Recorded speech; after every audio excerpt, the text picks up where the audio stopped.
Control. I want to continue the video series I've been doing talking about how we've taken stuff that I worked on the real Martian here at our ranch and that you've been watching on this channel, and now we're moving it into production and actually going to market with it, and how we're looking for investors for our crowdfunding known as the Reg CF. In my previous videos, I spoke about why Eden is a good investment for space investors, and the last one I just spoke about why Eden is a great investment for people who are into natural methods, organic food, healthy food, nutritious food. If you haven't seen either one of those videos, I definitely recommend you go check it out. I'll try to get links in the video here for you. But in this video, I want to talk about a different topic, and to some of you this might be a little bit controversial, but I want to tell you a little bit of a story here and then get into why Eden is a great investment if you're into medicinals, that is growing your own medicines. And that means more than just cannabis for the people who want to jump right to it. Let me rewind and let's go back. Some of the things I said right there might be confusing to some of you, and to others it might be confrontational. And I want to make sure you guys understand where I'm coming from and what's really happening here. My wife and I live out in the middle of nowhere. It's absolutely God's country. And one of the things I've come to realize is that it's actually a place that's surrounded by medicine. There's just plants everywhere. And my wife has been getting really into this, where she goes out and she identifies the plant and she says, oh, you know, this is good for that. And hey, here's a coffee replacement. And hey, these dandelions are good for this thing. And this bachelor's button over here, you know what, there's so many of them I just completely forget. But it really dawned on me that medicine is just everywhere.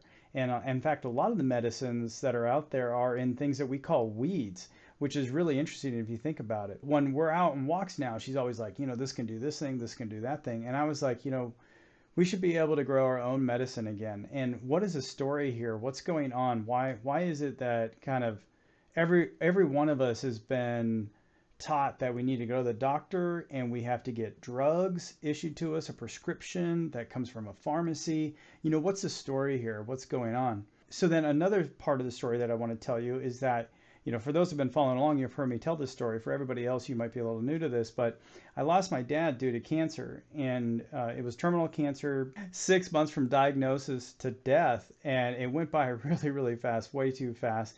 And during that time, you know, one of the things that I asked the doctors is, you know, hey, could we get some marijuana here to help him out? Because, you know, he had lung cancer and it was metastasized. It was everywhere. And he wasn't hungry. He was just losing weight. It was really, really crazy. And the doctor was like, well, hey, you know, I could give you, you know, a prescription for it so you can go get it, but you could just get the THC in this pill and, you know, kind of do the same thing.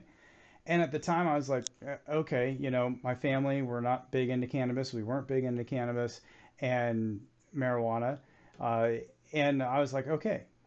Well, fast forward to today is I spent a lot of time researching cannabis, other medicinals with my wife. And on the cannabis front in particular, I kind of have a sense of outrage.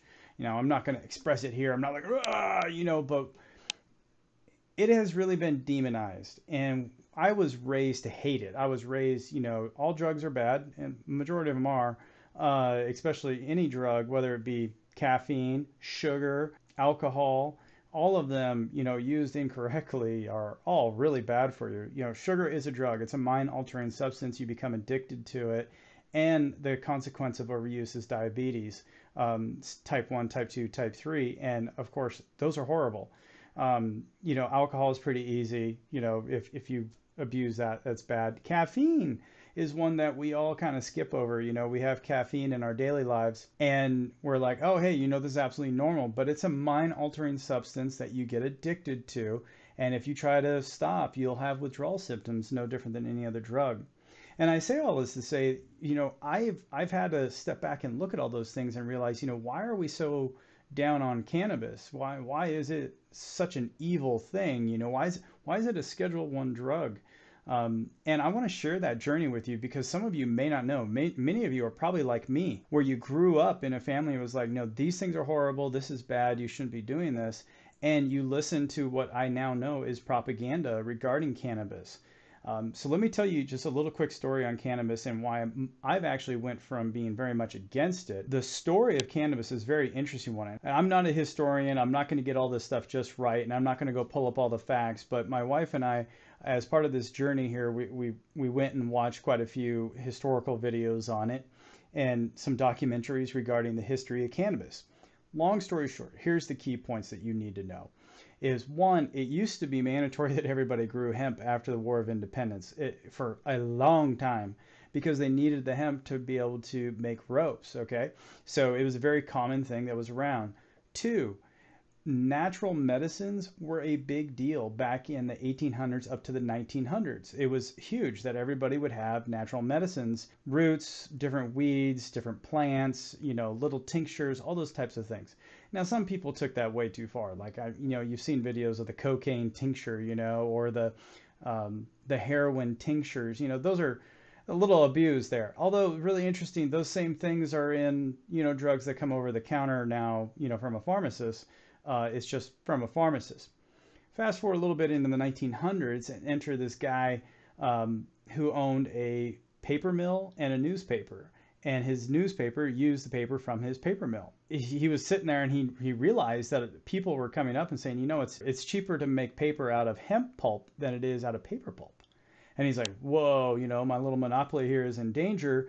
So he started this campaign using his newspaper as a propaganda machine to sit there and say why this hemp weed that has been around for a long time is now horrible and bad. He's extremely racist. He made insinuations of people from Mexico smoke it and they're going to rape your wives and steal your children.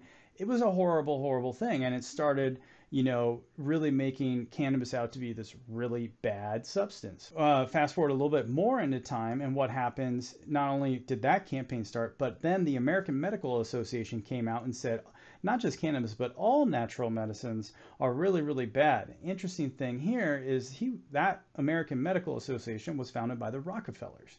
And the Rockefellers, when you study history, you look at all the things that they were building up, and petroleum being a big one, and pharmaceuticals. So, all these things, they came out and they just kind of poo-pooed the whole natural remedy thing.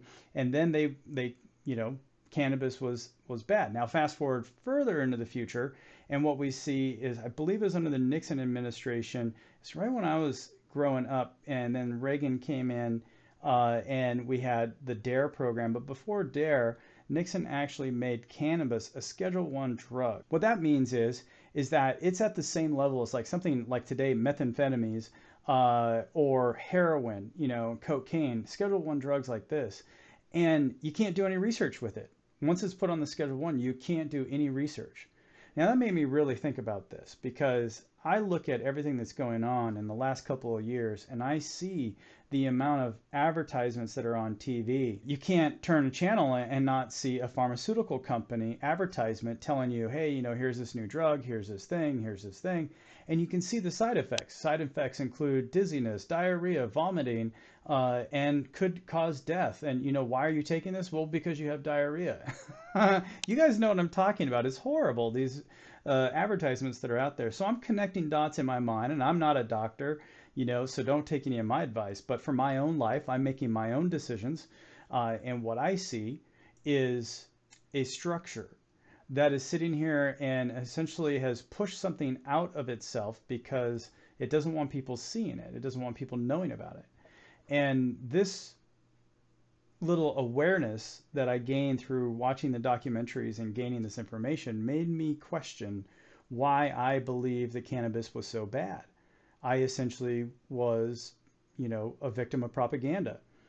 And so some of my family members and I, we've spoken about this, and one of the key things is, well, it's a gateway drug and it leads people to do other things. Well, alcohol is a gateway drug that leads you to, smoking dope or, doing whatever as well. The argument falls flat on its face. Can it be? Absolutely. Anybody who has an addictive personality and goes after these things, they can start one place and, who knows where they're going to end up. But the bottom line here is that it's really not as bad as what people say.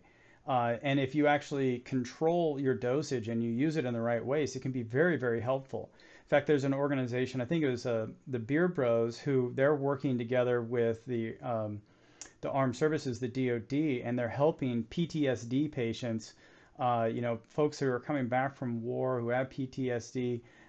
They're using marijuana to help them through this.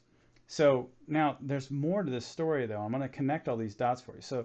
So far I've told you this whole history of everything coming up to this point. And now let me tell you one more story and then we'll connect the dots. So my wife and I were watching this, another video on it, and it's out of California. And in California, they're pushing the envelope as far as what they're testing. And I don't mean smoking.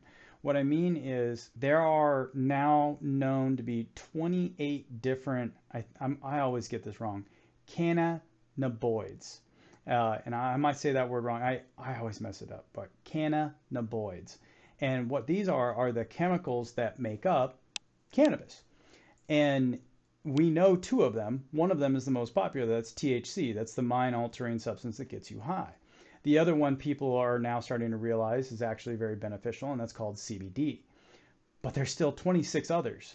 And because it's a Schedule I drug, they can't research that. But now here's the interesting thing. In this documentary we're watching, there was actually evidence that when you take the entire plant with all these cannabinoids in it, and you reduce it down, and I don't know the process, but it's pretty easy. Like once you learn it, anyone can do it at home. Like it's not a scientific, like you got to have a PhD to figure this out, which is another one of those things that you're like, okay, what's going on here with this plant?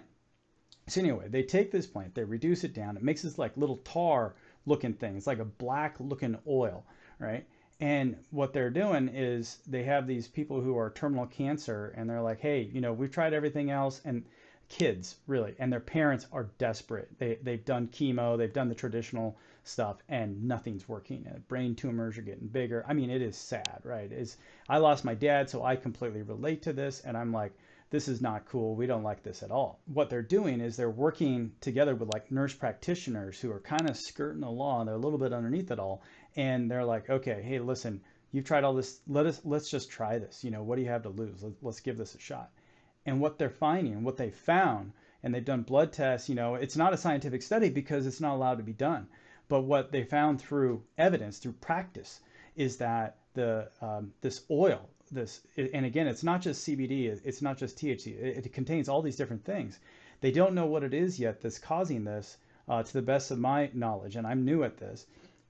It causes the cancer cells to commit suicide, guys. The cells actually just go, they just pop open and they're done. They just stop. So we're seeing tumors that chemotherapy couldn't cure. They're being reduced in size. They're just dying, right? And this isn't hitting the mainstream. You're not hearing about these things. And that really makes me angry, because if I would have known about these things when my dad was dying of cancer, I would have just taken a THC pill. That is just BS. It's not the THC that has the healing power. It's all this other stuff that's out there. THC kind of takes the pain away, and all that, and kind of makes you calm down. But that's not what's just in this plant. Fast forward again. I forgot. I got one more thing to tell you. So I already started connecting the dots there. But one more story, and this one just happened. So about the little the bug that went around the planet here in just a few years ago, and it's kind of making a comeback here. Well, they did some studies on it with these cannabinoids, and what they found is amazing. It's essentially getting rid of the spike protein. It boosts the immune system and help not the THC. You can't go smoke a joint and deal with COVID. But the other substances in there. There's something in cannabis. There is something there that does in fact cure cancer. There is something there that does in fact help your immune system. There is something there that deals with RNA-based viruses, including Ebola, which that freaks me out. Ebola still freaks me out. I read The Hot Zone when I was a young kid, and Ebola still freaks me out, right? But cannabis has something in it, something that is special, and it's worth looking into. I mean, it's really worth looking into. There is definitely something going on, and we need to figure out what it is. I say all that to say this. What if you could grow your own medicine at home? What if you didn't have to go to the pharmacy? What if you knew exactly what was in the medicines that you were taking? And what if you can grow not just cannabis, but dandelion has more vitamin C than an orange. What if you could grow bachelor buttons and have the root in it? I think it's the bachelor buttons. My wife, she's really much better at this. And a lot of you out there, the herbalists out there, you know this. You know all these things to be true.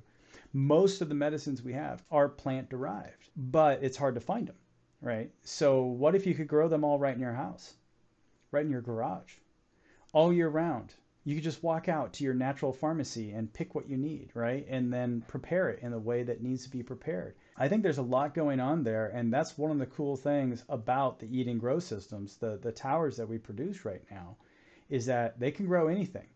And you can put things that are similar to like grass or microgreens, and you can grow those. You could grow cannabis in the tall deck. We've done it. You don't have to know anything even. You just put the seeds in, put the cap, set it in, throw your nutrients in, and go. It's not complicated. The tower makes it super easy. If I had this when my dad was here, he might still be alive. That's my story is not the only one. There's other people out there that are going to have that same story. They're going to be sitting there going, if I would have known about this, if I could have gotten it, if I had access to it, I could have helped save the people I love. That's a big deal. And what we want to do is get this technology into the hands of everybody. When we first started, it was about food independence, providing sustainable food and energy independence to local communities around the world. And now what we understand is it's not just food, it's medicine. Food can be medicine.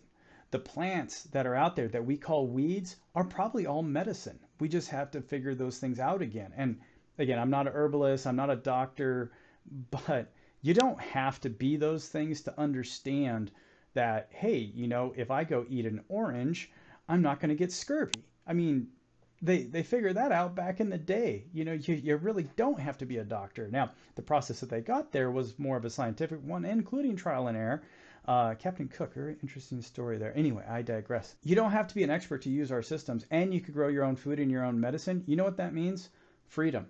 Freedom for you. Independence, to being able to take care of yourself, take care of your families, and not have to depend on other people. That's pretty powerful. So bringing all those stories together, you have a great way to be able to support yourself and your family through eat and grow systems. And what we're looking for right now are people who want to invest in this vision of medicinal and food sovereignty and be able to get people these systems at an affordable rate. In order to do that, I need to be able to raise money so that we can go to our suppliers and get better costs and also redesign our system so that we get the cost out of it to make it even more affordable and more accessible so that everybody can have access to technology where you can grow your own food and medicine right in your own home. That is powerful. That's equitable. That's really amazing. And I'm asking for you to do one of three things. One, either pray for us to help us find people and for this journey that we're on to be successful, because we're going against the big guys here. Two, I ask that you go and share this message. Share this message to everybody. Let them know what's going on. Tell them about it. Go look up some history, maybe post that here, but share this message with everybody that you can. For is to pledge for our crowdfunding raise known as RegCF, which is sponsored by the SEC, Security and Exchange Commission. It's the first process in us going public. Unlike GoFundMe's or Kickstarters, instead of you just giving money and maybe getting a little trinket and trash in return, this is actually going to give you equity. So it'll be the last time that non-accredited investors get to actually come and buy into Eden before we go public. You can pledge by going to www.edengrowsystems.com/RegCF. Once you're there, just submit your information. We'll put you on our list. We'll let you know how everything goes. You don't have to give us any money when you go to this form. You're just making a pledge. And then as the RegCF opens, we'll get you all the information so you know where to go and how to make your actual investment in Eden. We've come a long, long ways. We have even more systems and more tools that we're bringing online. Some of the things that we're going to be doing on the cannabis front include automated pH, EC monitoring. We have all that built into our system already. We just have to find good sensors, write the software for it, and got to pay people to do all those things. So those are next steps for us on the cannabis front.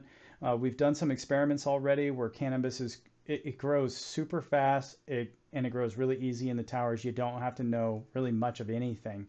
and our systems just take the learning curve all out of it. So I think we have a strong future here, and I ask you to join us on this journey and share this message with people that you know and care about. And hopefully something struck a chord here with you guys. Love to know what your thoughts are. But in the meantime, thanks for following along. Really appreciate you guys being here. Don't forget to like, subscribe, ring that bell so you get notified. In the meantime, this is Real Martian, out.